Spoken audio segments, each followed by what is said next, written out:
Vous êtes-vous déjà senti, Kag, face à un ennemi bien plus grand que vous? C'est exactement la situation dans laquelle le roi Ézéchias s'est retrouvé dans 2 Rois, chapitres 19 et 20.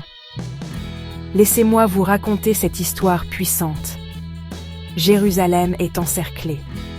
La puissante armée assyrienne, dirigée par le roi Sennachérib, menace de tout détruire. Le peuple est terrifié. Ézéchias est sous une pression énorme. Mais au lieu de paniquer, Ézéchias court directement vers Dieu. Il déchire ses vêtements, il prie pour obtenir de l'aide et il expose les menaces de l'ennemi devant le Seigneur. Et Dieu écoute. Par l'intermédiaire du prophète Ésaïe, Dieu promet que l'ennemi ne gagnera pas. Cette nuit-là, quelque chose d'incroyable se produit. L'ange du Seigneur frappe 185 000 soldats assyriens. Sennachérib bat en retraite, complètement vaincu. C'est une victoire que personne n'avait vue venir. Mais les défis d'Ézéchias ne sont pas terminés. Au chapitre 20, il apprend qu'il va mourir.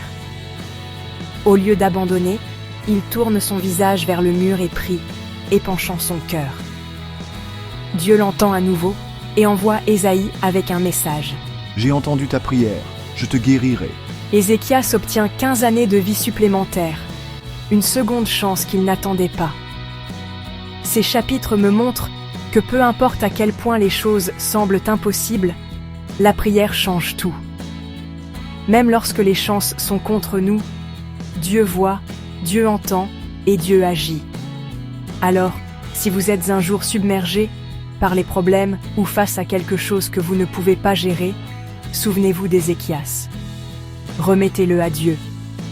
Des miracles peuvent se produire quand on s'y attend le moins. Si vous voulez plus d'histoires comme celle-ci, visitez jesuschristlindevie.com. Restez encouragés, coquets.